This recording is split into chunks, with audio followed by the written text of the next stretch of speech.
Girl stuff is how we like to communicate our thoughts and feeling, stories that can make you relate. And we talk to some cool people we met on the way. So thanks for tuning in. We hope that you like your stay.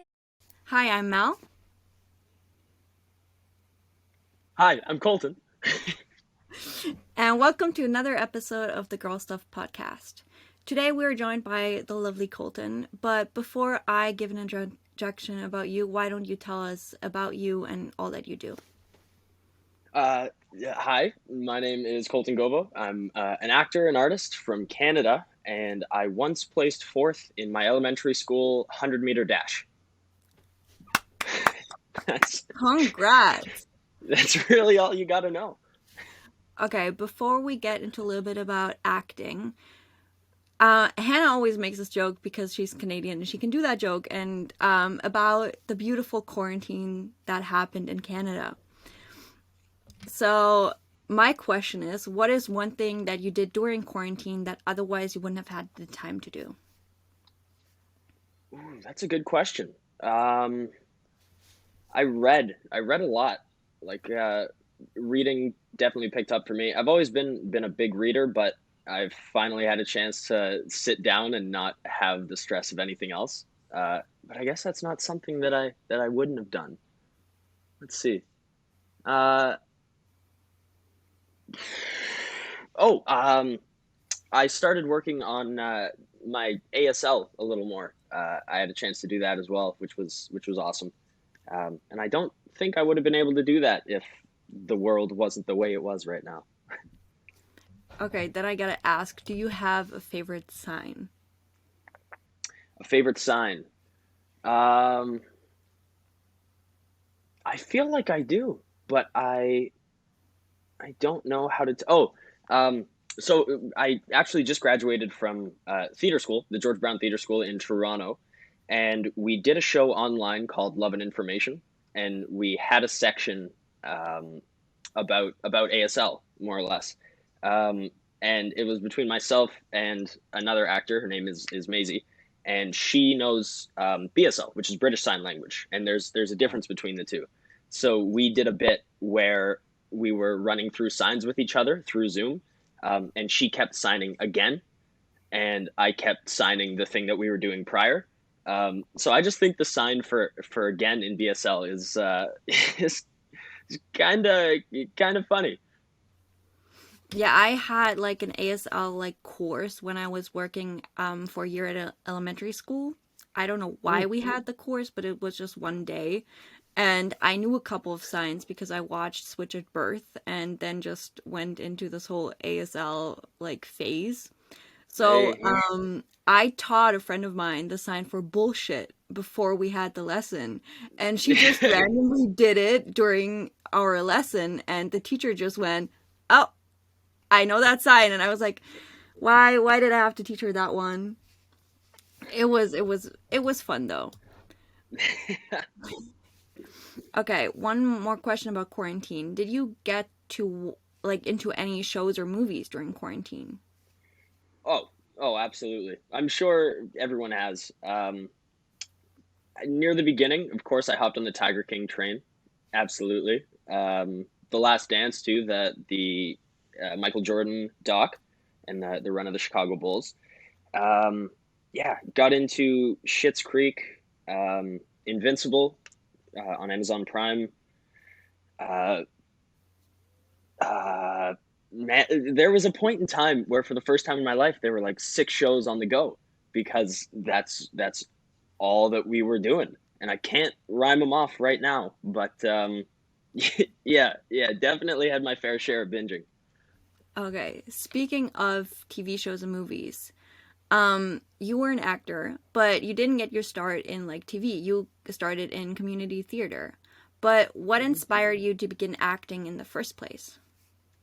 Well, my brother's best friend, his name is Alessandro Costantini. He opened a theater company in my hometown of Sudbury, and it was, um, yeah, kind of the first big push that, because we had community theaters that were consistently doing their things, but he was still in high school at the time, so it was very youth driven, and it's called Yes Theater.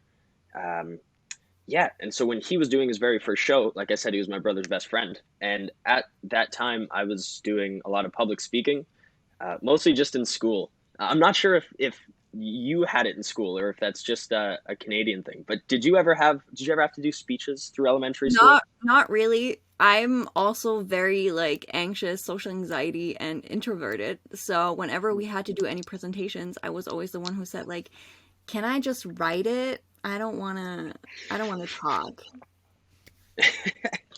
Yeah, I get you. I get you. My brother's the same way. Um, but yeah, so it had kind of started in that, and I realized that I liked doing that and speaking to people and kind of being with crowds. So when Alessandro had started the theater company and they were doing his first show, he asked if I wanted to try it just for fun, just to have like this small little part at the beginning of the show, the end of the show, and I kind of just said, "Yeah, let's do it." And then we never looked back. So, you've done theater and you're doing TV shows and movies. What is your favorite thing about each? Because they're like different but also the same. Yeah, yeah, they get grouped together a lot, and I mean, rightfully so. It's all acting nonetheless, but there are a lot of differences. But my favorite thing of each, for something that theater has that film and TV doesn't, is audience and having like an audience interaction and being in that moment throughout a show. Like you get to live this entire thing all the way through chronologically. Um, and you get to play off the audience and you get to feel what it's like to be in a room with people who are reacting, who are being moved and affected by the things that you're doing, which I mean, film and TV, when you're shooting, things aren't always in order. Things are actually never in order. So when you're shooting an episode, you're never going to shoot scene one, scene two, scene three, scene four. So you're bouncing around, which is sometimes harder to keep track of where you're at in your development in your story. But for film and TV, on in kind of the same vein, you have a lot of play when you're doing things because you get to do a bunch of takes for the same lines in the same scene. And what I really like is when the director and the production team lets actors play a bit. So between or in different takes, you're able to do different things, say things differently, and find the ones that hit. And in that, it's just it's a lot of fun. It's a lot of exploring, a lot of testing stuff out, and a lot of failing. So you've had the chance to jump into different characters, into different roles. But what is your secret to get into a character? Good question. Okay, Mel, good question. Okay. um, the secret. I um actors I think have a responsibility to be very empathetic. And naturally I feel actors are because you have to put yourself in someone else's shoes and pretend or trick people or trick yourself or actually do it regardless of what it is into knowing all of their problems and all of the things that made them the way they are, all these distinct experiences. So one of the things that I do when I'm working on a new character is putting myself into the character shoes and then swapping it out and seeing what the differences would be. My big thing with acting and the reason I love it so much is essentially you have a chance to bring yourself to something, bring yourself to a character and to a project and put pieces of yourself into that. But at the same time, as you're working and as you're doing these new projects and new characters, you have a chance to take things away as well and have them affect you and stay with you. So it's a give and take sort of deal. Um, yeah, and so getting that off the hop and being able to find the similarities and find the differences and be empathetic and care for this person that you're portraying is a big step into doing the work. Yeah, totally. Okay, now that we dove a little bit into your background of acting, we're gonna jump ships to Ginny and Georgia. It's why you're here. So before we go more into your character Jordan, we're gonna play a little game of who said it. So basically, I have 15 lines prepared for you. I'm gonna tell you the line, and you can tell me either the character or the actor's name is fine. Okay, let's Okay. do it. Oh, we're just gonna go straight in. The first line is, I quit being a mom, the hours are long, and the pay sucks. That's got to be Jen. Ellen. Yes. Okay. The next one is fall in a ditch. Fall in a ditch. Uh, Max. Yes. Sarah. Nice.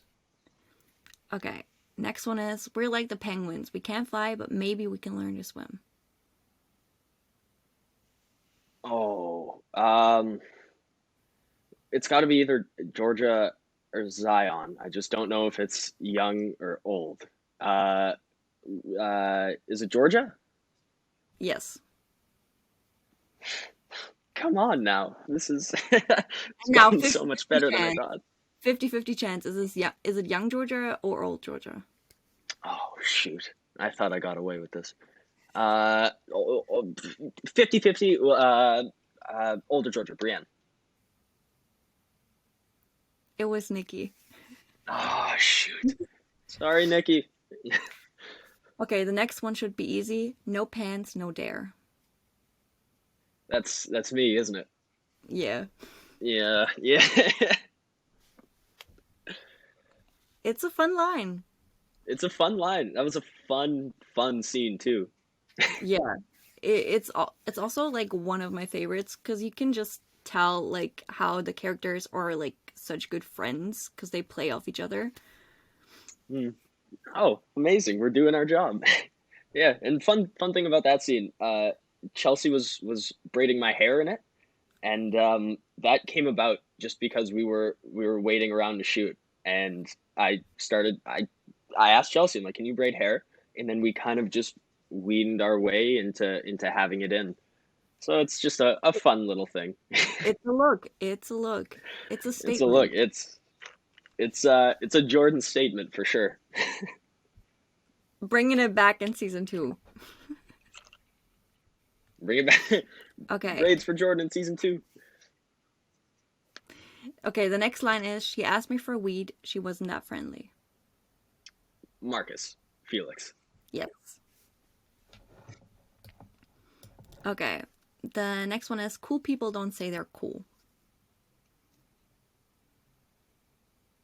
Ooh. Is it Max again? So, funny enough, we also did like a harder version with Sarah. And she informed us that it's both Max and Ginny. But we always said when we were doing these prior to Sarah, we always said it's Ginny. But both are correct. Now Okay. that we got the Okay. information of the genius behind it, I can correct us while when we did this. There are some mistakes that we just went through, and then when we had the interview with Sarah, she was like, "No, that's wrong," and we were like, "Well, too late now." Well, yeah, a little late for that, Sarah. Well, we're here now. I'm correcting us.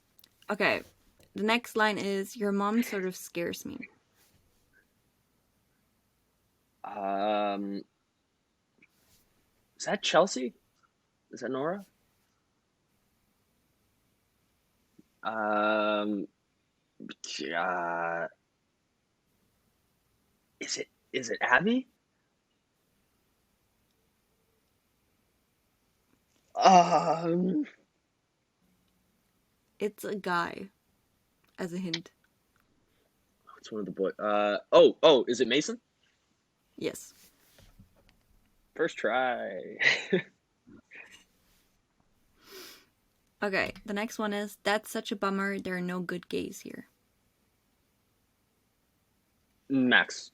That's Sarah, for sure. Yeah.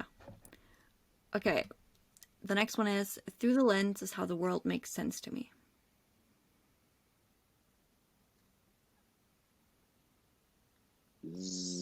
Zion. Zion. I think he's the only photographer in the show. Yes. Is it 100%. is it young or is it old Zion? Okay, it's old Zion, I It's old believe. Zion. It's I neat. actually Okay. don't know, but I think it's old Zion. Cool. Okay. Okay. Okay. The next line is, "You're amazing, you're the best, and I'm just over it." I want to say, is it Max again? Uh, Ginny? Is it Tony? But you're close. You're the best. You're awesome, and I'm just over it. Uh, is it someone in Mang? Yes. Another Is it 50-50 chance. another 50-50 chance now? I'm gonna say Katie. I'm gonna say Abby. Yes. Okay. Okay, the You know next one your is, stuff, Mel. I have it written down. Yeah. Okay, that's fair. Well, That's fair. I did this who said it, but I did write them down just so I wouldn't forget. Gotcha. Okay, the next one is, "Unless your name is Jesus, I don't think your birthday counts as a holiday." I feel like that's Ginny. There's a lot of angst in that one. Yes, it's Ginny. Nice. Okay, the next line is, "Happy Friday." That's Mason. That's our boy Mason. We had to have it in here. Okay, we only got 3 more left. Okay. The next one is, "I will not be doing that." Oh, this is one of my favorite moments of hers. But that's Chelsea. They're in the cafe, right? They all slap each other, and she sits back and goes, Such a great scene. "Yeah, Such a great such scene. a great scene." Oh my God, art. All those folks are so fantastic. My God. Okay, 2 more, and this next one is also one where we got corrected by Sarah. It's, "Indifference is the best revenge." Is that Georgia? Yes. One of the ones who said it. We always said it's Ginny, because if you Google this line, everywhere they say it's Ginny, but it's actually Georgia or Max. Okay. So Gotcha. Google is incorrect. So Okay, what we're saying is Google's got to step up their game. yes. Okay, the last one is actually one of my favorite lines out of one of my favorite scenes, because it's just, the angst is just great. So it's just, ah.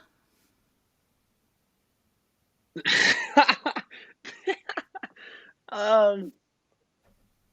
Uh. Is it Ginny again? It could be.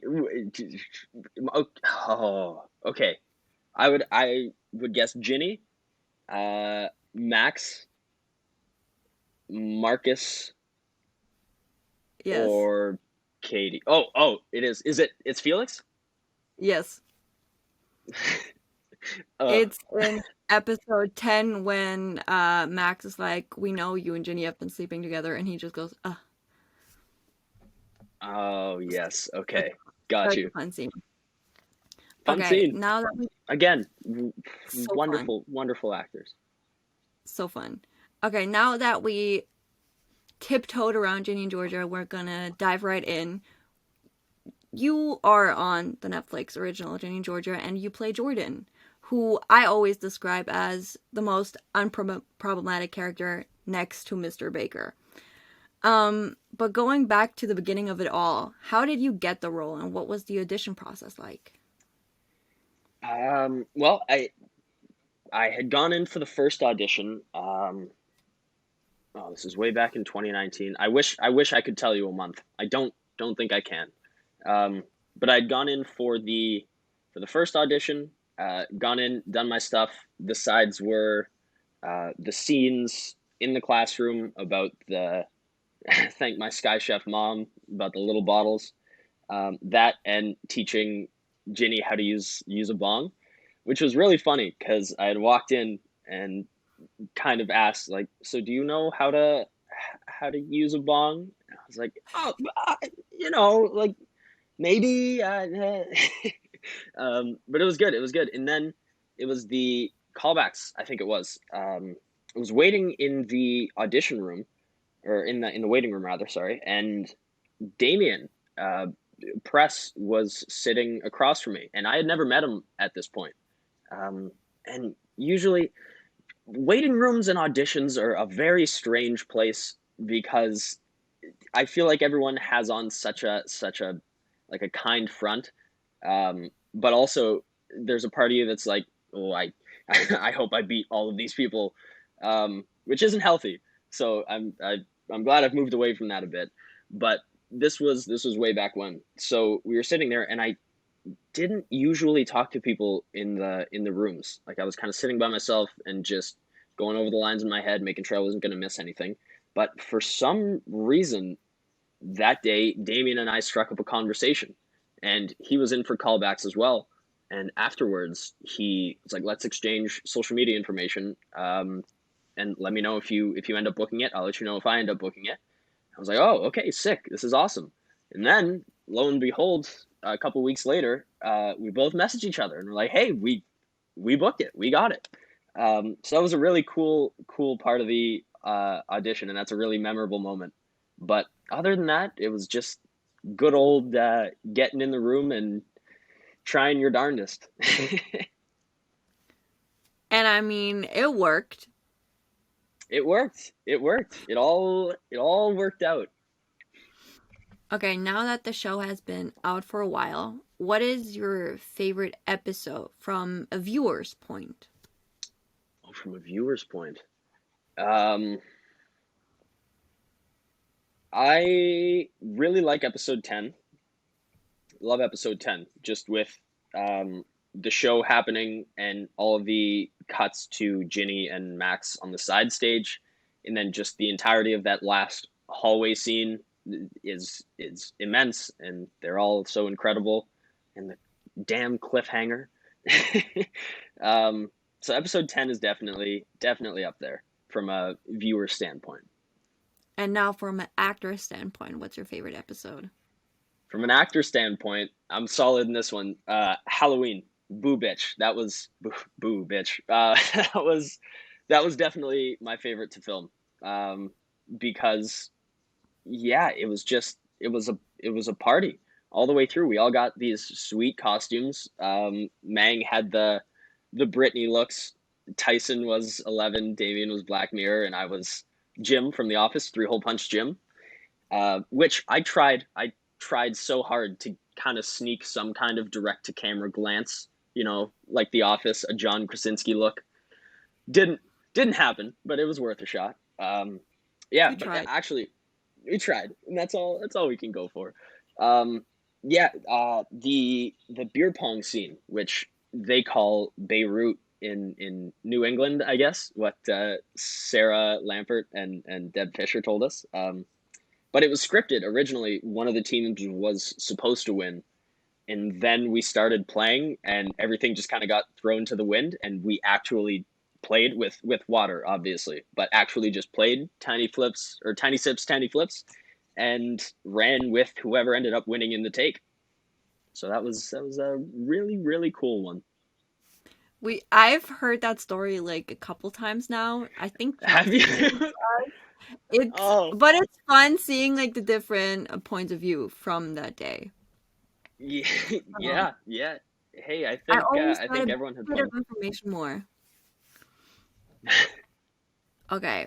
Um, Going more into the show, who would you say is your favorite character and what is your favorite line from the show, whether it's your own or someone else's? Um, Max is probably my favorite character in the show. Like, not only because Sarah is immense, incredible, cannot say enough good things about her, but the character is so fun and so bubbly and so exciting to watch. And you can really tell the care and the love that was put into shaping her, from Sarah Lampert, from Sarah Waysglass, from nine other Sarahs, probably. I don't know. Uh, yeah, but it's Max. Max is a very great character. And as for line, um, oh, that's a good one. can we come back to that? Can I sit on that for a second? Sure, sure. I'll Okay. ask you at the Thanks, end. Mel. I'll ask you again at Ask the end. ask me at the end, and if I don't have anything, I'll make something up. You got it. Okay. So you mentioned the Halloween episode, but besides that, what is like one of your favorite memories from set? Um, Honestly, anytime the group of us were together, it was unreal. Yeah, I've never experienced something like that. Um, the way that we all clicked, the way that it was such an open environment to work in, and everyone was so supportive and so loving, and it was something so special. So anytime we could get the group of us together, another standout is the sophomore sleepover. And if they told you the story about the Halloween episode, I'm sure they also told you about the Cupid Shuffle. Of course. Of course, of course. So that was a big standout, um, because Tony taught us all the Cupid Shuffle, and then also, and again, I'm sure you've heard this, but when we're shooting those kinds of things, the music isn't actually playing the big dance music that is actually in the episode. So a lot of the time, it's just us awkwardly dancing to silence. But it was so much fun because we just got to go wild and do all kinds of fun stuff, and Tyson was twerking everywhere and crushing it, As you do. as as one does naturally. Um, yeah, yeah. So a bit of a cheap answer, but anytime we were all together was so incredible. We already teased season two, but what is something that you really want to see happen in season two, in general and for your character? Um, in general, I'm really excited to see where Ginny's going because we don't know anything. I certainly don't know anything that's going to happen in season two. Um, so I'm really curious how Ginny's gonna get around, how things are gonna work out. Because I would love to see her reconcile with Meng, and I feel like it's an incredible growing opportunity for all of the characters to reconcile and be able to talk about that. But I don't know. We're gonna see. Um, would Yeah, would definitely like to see more than that. Honestly, one of the things I want to see most, and one of the things that I'd love to do most, would love to have like some kind of combat scene, some kind of. I just imagine how much fun and how jokes it would be to have Damian, Tyson, Mason, and I just fighting. I don't know, crowds of people in the style of a cheesy old martial arts movie. That's my jam. Um, and then yeah, as for Jordan, I'd love to see more of him and Nora. I love Chelsea so much, and working with her is incredible. And I'd love to see where they're at now. Me too. That like the unproblematic couple of the show, and I'm here for it. Well, I remember when it first came out, and I think it was you who posted the most unproblematic couple, and then I think Sarah Lampert from the G&G BTS account posted a picture of Clint and Ellen, and immediately I was like, "Oh shit, she's right. We're second. We're definitely second." Like those two, those two are the best couple in Wellsbury. But I'm gonna stick hard to Nora and Jordan being number two. At least you are in the top three. I don't At know least who we're in the is top on. three. I don't know who's number three because everyone else is just kind of meh. But We'll see. Maybe it'll be a new relationship. We'll see. Ooh. we actually talked to Mason about this. Mason really wants Hunter to maybe get a boyfriend in season two, so maybe that's gonna be number three. Yeah, yeah. We talked about that quite a bit. Actually, Mason and I at one point were like, what if Hunter and Jordan just out of nowhere became a couple? Um, I but support then that. I support, and I 100% that would be a blast. But I will say, especially after it came out, I love Nora and Jordan. I remember at first we were thinking maybe there's going to be some kind of big messy breakup later on. But then the reception to it was just so immense, and so many people liked it. So Yeah, I'd love to see it stick they around. But if they were to break up and there were to be a Jordan Hunter storyline, I would be all for it. I support it. I can see the ship edits on YouTube already. There's one fan edit that we've seen, that I've seen anyway, of Hunter and Jordan, and it's the day that Mason was tap dancing, and we were all in the hallway, and I started carrying him around because his feet were inches away from bleeding because he was tapping his heart out. So there is one video floating around somewhere of some romantic music and like the slow zoom and the heart filters of him in my arms, which maybe that's a sneak peek. Who knows? Trailer for season 2 done. Done. Strictly that video. Okay, you already mentioned the reception you got from the Netflix audience, but just in general, did you ever expect to get this type of reception from everyone about the show? I would love to say yes, but no. I personally, I was not expecting the insane reaction that came after it. And like I had said earlier, there was and is something truly special about that show and the way that everyone worked together, and how I didn't have a single negative experience with it. So we had all kind of had it in our hearts, and we were like, this is going to be something special. Like this is good stuff. We all love each other and we're doing good work. And then all of a sudden everything flipped upside down, and we were in our group chat. And when I say we, I mean me. I was really obsessed with checking where we were on the charts of each country because I was like, this is so cool.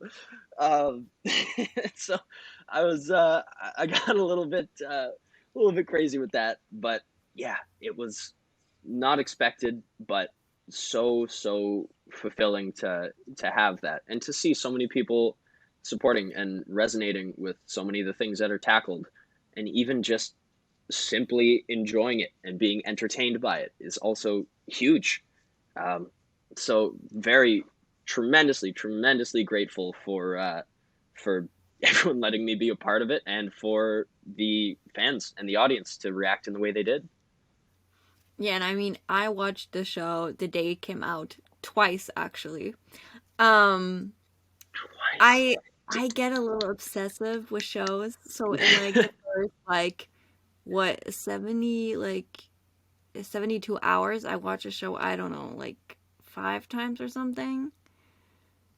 I Okay. I went a little crazy, and then I get my friends to watch it with me and watch their reaction, because I love watching reaction videos and just having friends react to it, and you can just sit there like, did you like that? Yeah. And you're staring at the screen, but also kind of just peeking over at them and seeing how they're reacting to everything. That's Definitely. that's impressive, Mel. That's commitment. I'll respect it. I mean, I even made my mom watch it. I had to watch it with her in German, and I hate dub with a passion. So, but I was like, I wanna see her reaction, so I'm gonna sit through this. At first, I was like, do I put my headphones in and watch it in English on the side? But no, I watched it in German, and I don't like it. But she really liked the show, and she's also very excited for season 2. So, Amazing. Let's go. but going off Yeah. of that, did you ever watch the show in a different language to see how you sound dubbed? Yes, actually, we did. There was, and this was a while ago, but it was Tyson, Damien, Mason, Nikki, and I had got together, and we were hanging out. I think I got yeah. It was that group of us there. And somehow it just came around to us being like, "Have you heard what you sound like in in these different languages. Like, have you heard the other voice actors? So we started just going through replaying the same couple scenes over and over, but going through each each language. Um, and I am not the biggest fan of watching myself and watching my stuff. It's a strange feeling. And I mean, you have to, but watching it in a different language and watching my face and my mouth move and say the words in English and then have this deep, burly German voice dubbed over it was just a really strange thing to see. I don't even remember what you sound like in German. I suppressed that memory. It's gone. I've locked that away. No, but Okay. going into a little bit of a heavier topic. Mhm. You play theater, you also act, which we've accomplished now. But do you ever experience performance anxiety, and how do you deal with the fear of potentially messing up? Absolutely. 100%. Performance anxiety is such a natural thing, especially because acting of itself is kind of an unnatural thing.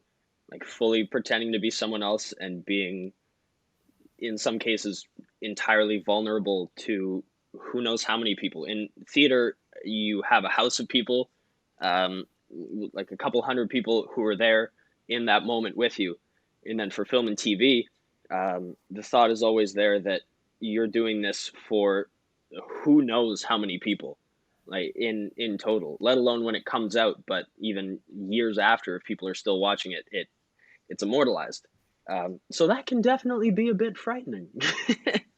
um, yeah, yeah, it's all natural. I think to combat it, something for me, and I might get some slack for this. We'll see.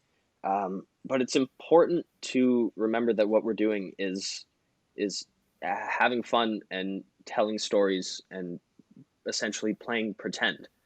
Like it's amazing to see people get enveloped in their work and in their roles, and you have to give a memorable performance. You absolutely have to be enveloped by this thing and have a deep understanding. But it's also very important to not get lost in that. You need to be able to pull yourself out and look from an outside eye and say, okay, this is some serious stuff that I'm doing right now. Just gotta make sure. And I think that also boils down to taking care of yourself. I say this a lot, but actors need to be selfish. They need to put themselves first because it's tough what we do. It truly is, and not everyone might think so, and that's fair game. To each his own. But when you're in it, you know how tough it can be to constantly be on and to be this different person. So naturally, you're gonna have anxieties about it. Yeah, yeah. To combat it, you got to just do what you got to do. I think that's different for every person. For me, well, for everyone really, some kind of meditation, whether that be sitting down and like working on breathing or something, or taking time for yourself to read or to play video games and do something to just take that stress off, is very important. Um, yeah, but remember that it's it's playing pretend. It's being empathetic and putting yourself into someone else's shoes, and you just got to do that in the way that works best for you. So don't let anyone, for anyone listening, any actors who for some reason want to listen to me, yeah, put yourself first. Be selfish. Do what you got to do to be the most comfortable that you can be. Totally. So let's talk about rejection for a second. We all know that not every audition and not every opportunity ends in a yes. So, how do you deal with rejection? You got to just move on. That's it's not the maybe not the best answer, but yeah, in this industry especially, there's a lot of rejection, and when you're starting out, I started auditioning for film and TV when I was 13. So when you're a 13-year-old and you're so excited to be doing this, and you're getting auditions and you're getting sides, and you're learning all these new things, and you're going in and you're really putting your heart into it, and then never hearing anything back ever, it can be tough, especially when you're young. Um, but you kind of become familiar with it. You know, yeah, it doesn't always end in a yes, and that's okay, because that makes the yeses so much more important and so much more fulfilling. Um, but truthfully, I think one of the ways to work past that is to just forget about it. Like, if you go in, sometimes you got to cram for an audition. If it's a lot of pages, you've got a day or two. You're really drilling it into your brain, and then you do it, and then you just got to let it go. A friend of mine told me that every time he finishes an audition, as he's walking out of the room, he throws out his sides just to be like, okay, it's done. Because truthfully, after that point, it's out of your hands. And I mean, you can do all the things. You can reach out to people. You can network yourself and really try to get these jobs. But either you get them or you don't. And it gets to a point where it's a lot more stressful to keep it inside than to just go, okay, it's done. It's done. I did it. Maybe it was not my best. Maybe it was. But regardless, they've got it. I did the thing. I feel good about it. And then you just wait. You hurry up and then wait. Yeah, totally. And from speaking you for a bit now, I can tell you're like very like positive. But what keeps you motivated to keep going? One of my big motivators is truthfully my friends. All of my friends, especially my friends in the industry, um, hearing about all the things that they're doing and the excitement that they have is just so incredible. I was yeah, I was talking to a friend of mine not too long ago, and they had booked a new job, and it's a good job, and it's coming up. And after hearing that, I was just like, oh, I'm not gonna swear. Oh, frick, yes! Like, that's amazing. That's so sweet. That gets me so excited. Congratulations! Like, I love you. You deserve it. And then there's also a part where you're like, yes, okay, let's do it. My friends are doing it. Inevitably, a lot of the time in my head, I when we work with people, I just want to work with them again and again and again. The people who have lasting impressions, all the people from Ginny and Georgia, love to work with again, even in a medium outside of this show. But staying updated with them and just making sure that you're talking to people and you know what's going on. They keep you grounded, they keep you motivated, and they keep you inspired. Yeah, and you've already mentioned how in like when you're auditioning there you don't really usually talk to people there. And I mean, the entertainment industry can be brutal. So how do you deal with the struggle of comparing yourself to others? Because like when you're auditioning for a certain role, you might be in like a hallway with people who look like you just in different people. Different fonts. um, yeah, absolutely. And this is something that I still struggle with. But comparing yourself to others is it's a tough thing, and it's a dangerous road to go down. And on one hand, I don't want to say it's good, but to compare yourself and to learn from other people, but to look at them with an open mind and to see what they're like and take away things from that. It's all about learning. Um, but at the end of the day, the thing to remember is that you're you. There is nobody else who is exactly like you. And so there are going to be things in your performance or in your audition that not a single other person are going to do. And it's helpful to have that in your mind, to keep that confidence up, to not get discouraged too easily. But it is tough. It is tough because another thing that I feel a lot of people pass up is the subjectivity of what we do, like the subjectivity of storytelling.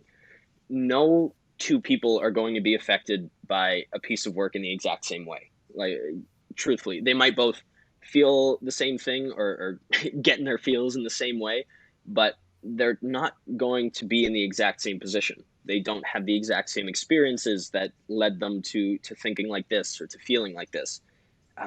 So it's important to know, not just in auditions, but when you're performing, when you're either on camera or on stage, that you're doing this for people, and they're going to take away whatever they need to and whatever they can from that. Which just means you do you, and you'll affect people. You will naturally. It's just the way people work. Yeah, you basically already have given advice for people who might be watching this, but putting it down in like one or two sentences, what is advice you would give someone who's watching this who maybe wants to venture into this field of work? Do it. Do it. Go authentically. Just be 100% you. If you're going to do it, dedicate yourself to it. Like, actually do it. Yeah, and work with, oh, you said one or two sentences. I'm sorry, I'm a talker. It's But okay. go in with an open mind, with an open heart, work with compassion, work with love, take away as much as you can and give as much as you can. And you're going to grow and you're going to learn, and it's going to be fulfilling for you and for everyone around you. Yeah, I love that. Okay, we're at the final part, which is the fun questions. Okay. So, usually this first one is Hannah's question because I'm not a coffee person, but I have to ask because she's a big coffee person. She's gonna love watching this while she's editing. Hi guys, sorry to interrupt the interview. Hannah is in fact not editing. It's currently me editing. But she was informed about the coffee question. So, just wanted to let you guys know. Enjoy the rest of the interview. So what would you say is your like your go-to coffee order, and if you have like a go-to place in Toronto where you would get coffee, what is your go-to place? Okay. So as this I've got two answers for you. And I'm sorry, I'm droning on a bit, but coffee is a very important topic. So this cheers, Hannah. I hope you're enjoying the editing. This one's for you. Still me. But here's Hannah's video response. Colton, heard you talk about coffee, and I'm so sorry I couldn't be there to talk all about coffee with you. Definitely would have been a highlight, so we're definitely gonna have to do that again. But cheers.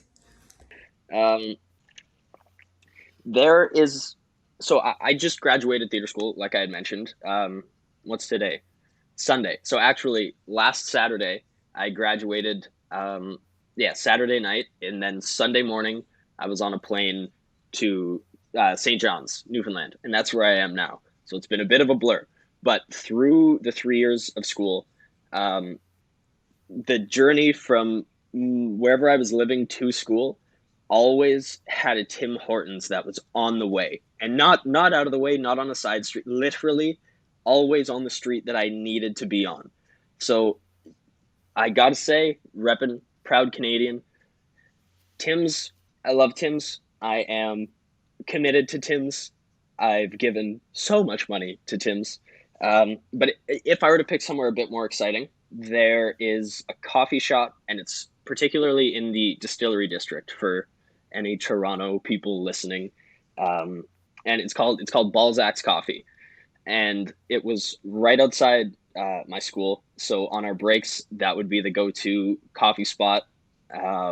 We'd grab our stuff there, and a lot of stuff went down at Balzac's because you're in theater school. So obviously you're on break, and all of a sudden, six people around you were weeping because they just acted their butts off. Um, so I think it's a combination of real good coffee and a lot of memories, but Balzac's is a top coffee place in Toronto for me. And what is your go-to coffee order? Go-to coffee order. So I've got two. If it's early morning and I'm on my way to work or on my way to class and I really need an energy boost, it's a risky thing, but I will do a double double from time to time because the sugar and the milk will definitely get you going. But if they're good, if they're good coffee beans, if they're like imported coffee beans, black, to get the full experience. Oh, I lied. I said two. There's three. Double double for days you need an energy boost. Black for real good coffee beans, and then just day to day, I'm a regular guy. A little bit of milk, a little bit of sugar. Nice. I'm sorry. I'm sorry. I just went on like a 4 minute tangent on coffee. It's okay. When Hannah started talking to Chelsea about coffee, I was sitting Oh. there like this for like 10 minutes. But Oh it's yeah. okay. Canadians get excited about coffee. Canadians get excited about coffee. One of our last days on set, all the main girls got a coffee truck for the set, and there was some real good coffee there. But yeah, Chelsea especially, she's a coffee gal. Yeah. But just as a hint, Hannah's really gonna appreciate the Tim Hortons. Oh, good. Hannah, we'll hit a tin sometime. The next question is, what is the craziest food combination you've ever had? Ooh, okay. When I was a kid, you know when you have your eggs over easy and the yolk's still running and people dip their bread in the egg? Yeah. Pretty pretty fair thing, pretty standard thing. So when I was younger, I used to see my parents doing that, but for some reason I didn't click in that it was egg because I was always having scrambled eggs when I was a kid, and so I thought it was orange juice. So this is going to be this might expose me. Um, Definitely one of the weirdest things of my life, but dipping toast crust in orange juice, I will That's say a new one. it's a new, and I can't say I do it as often now, but growing up, a big old, because I also have like a really weird addiction to orange juice. I love it so much, like an unhealthy amount. So when I started dipping bread crusts in there, it opened up a whole new door. It's a weird one. I All, know. I'm so all these sorry. possibilities. All these possibilities, what you could do with orange juice. Right? Okay, another question. What is your favorite place you've ever traveled to? Ooh. I did a volunteer trip in high school to Costa Rica, and we went to a bunch of towns and a bunch of different cities. Um, uh, Mastatal, Uvita. I won't be able to think of them off the top of my head now. But that was an unreal trip because we got to stay in this place called an eco lodge. So everything, it's all about sustainable growth and sustainable building and reusing things and not ever wasting anything. And they grew their own food, and we were learning how to like build shelters. And then at the same time, we had chances to go on these unreal hikes with locals, with local people. So we were going down the routes and going to the lakes and the waterfalls that aren't the tourist spots. So that was just immense all the way through. Yeah, that was one of the best times of my life. That trip. So Costa Rica. That sounds amazing. Okay, now we're gonna go into a little bit of a music rant. Ooh. So I have not couple songs, couple questions about like artists or songs you like. So the first one is, what is one artist you can listen to on repeat and never get tired of? Just one? You can give me more. It's I'll okay. say no. I feel like I've every time you've said give me one or two or three, I've gone off and given you nine. So I'll stick to one. Um, it's not the only one, but one I will say, Childish Gambino. Uh, I can confidently say my favorite artist of all time in every medium. Donald Glover is truly one of the most brilliant people on the planet in everything that he does, every aspect of him as an artist. But yeah, Childish Gambino can listen to on repeat, never get sick of. Okay. That's fun choice. Fun choice. Okay. The next one. What are your top 2 favorite songs of all time. 2. Okay. Um.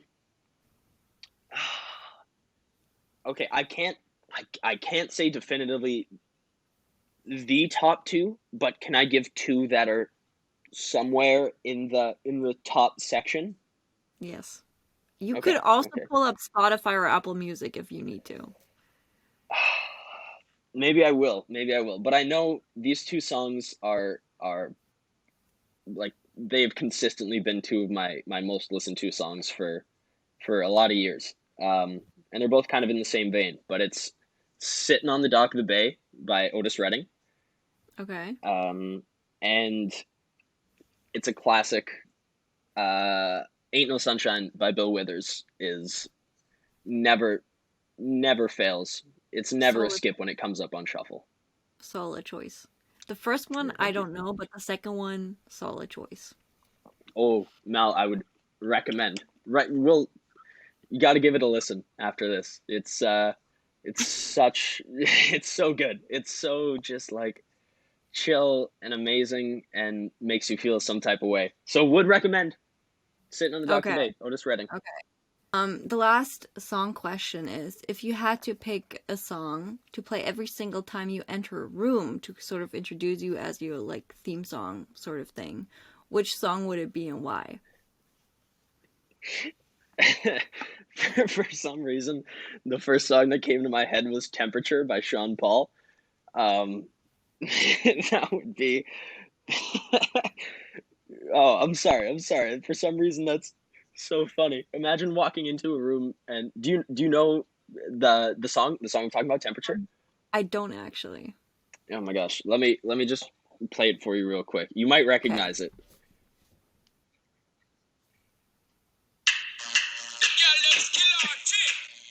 Oh, Yeah, just I don't know why that was the first one to come into my head, but I think I it can would see be that. it would be hilarious. But I do. Uh, um, can I yank up Apple Music real quick and just take a quick scroll? Sure. Sure. Okay, okay. Let's see. We'll just look at top 25 most played. Um,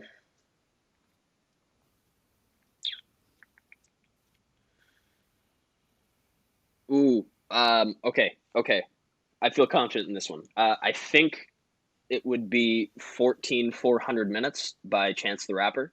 It's one of my favorite songs of all time. Yeah, it's from his first mixtape, 10 Day, and it's such a every time I listen to it, you just have a different kind of walk to you, and the world seems bright and lovely, and you're ready to take it on. So yeah, 14 400 Minutes, Chance the Rapper. Okay, solid choice. Okay, another question I have for you is, if you could switch bodies with someone for an entire day, dead or alive, who would you switch with?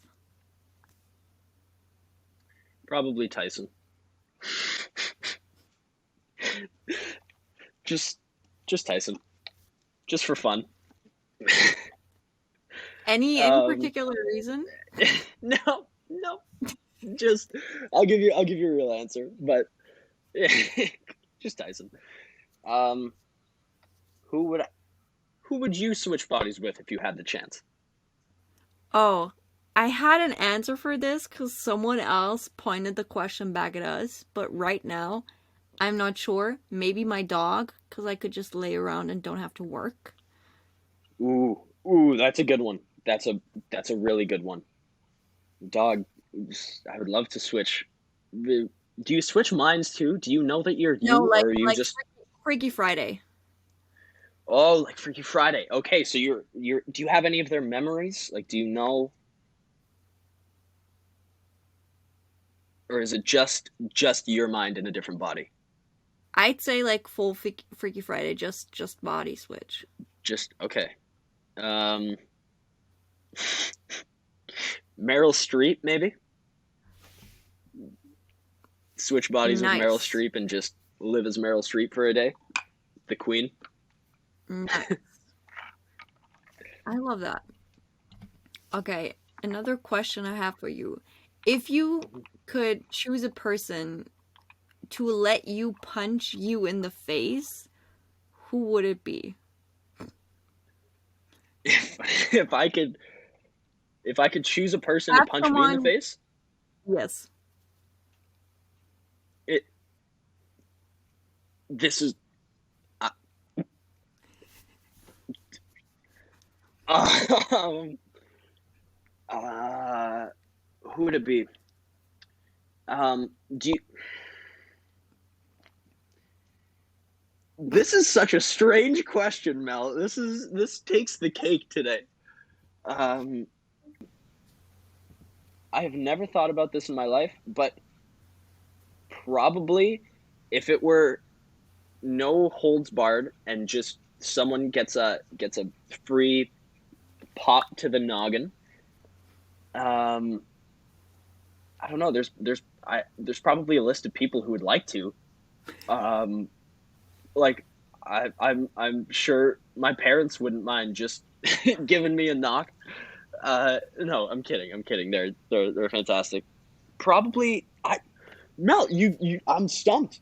I'm stumped. I'm gonna say like Jean-Claude Van Damme, but I'd rather him just kick me in the face, just a full blown roundhouse, so that I could say I took a roundhouse from Jean-Claude Van Damme. So let's go with that. That's where my head's at. Solid choice. Solid choice. Okay. And before I ask you the last question, I'm gonna ask you: do you have a favorite line in Ginny and Georgia? We said we would come back to it. You got me. I know. I think my favorite Jordan line is "I stand by that." After when Nora says, "All you got me was an Amazon gift card for my birthday." Um, that was just it's jokes.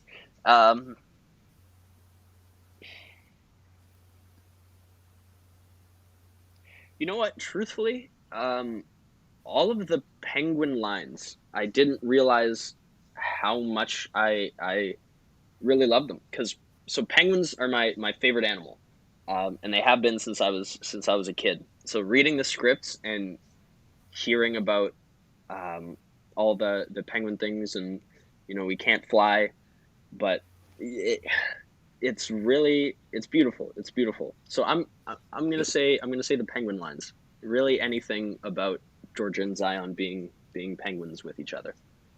Yeah, that's really cute. Okay, now back to the very last question of this interview, which is one of my favorites because it shows what kind of person you are.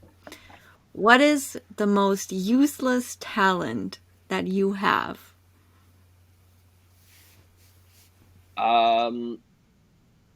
Okay, okay. I don't know if it's considered a talent, but I'm not great by any means at impressions, but there is one impression that I feel really confident in.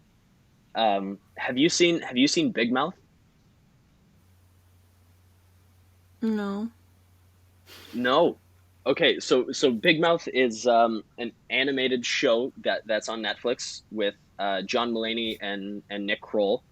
Um, and there's I guess so you wouldn't know, but for anyone listening who knows Big Mouth, um, Rick, the hormone monster. So have you heard of Big Mouth? I've heard of it, yeah. Okay, okay. So it's like wildly inappropriate, fully an adult cartoon, and it's about these kids who have hormone monsters when they hit puberty. And there's one hormone monster who's like really old and decrepit and kind of gross, and he speaks in this really weird voice. But I that is my only impression. This guy, and I can I pull up a video real quick? Do Sure. you want to hear what he sounds like? Yes. Let's see. Oh no. Okay, there we go. This is Rick, my hormone monster. He's a rotting mess, but he's This mine, isn't him. and I love him. I'm a fire, baby. I'm your only choice. So that was Rick. He speaks in this really, and nothing is really cohesive. Yeah, so that's, again, sorry to go off on a tangent and pull up YouTube videos, but that's my talent, my one impression. I love that. I love that. Okay, and with that, we're at the end of our episode. Thank you so much for taking your time to talk to me today. Oh, Mel, thank you so much for having me. And again, I'm sorry we planned this for so long ago, and then life got whack. But I'm so thankful you had me on. Thank you so much.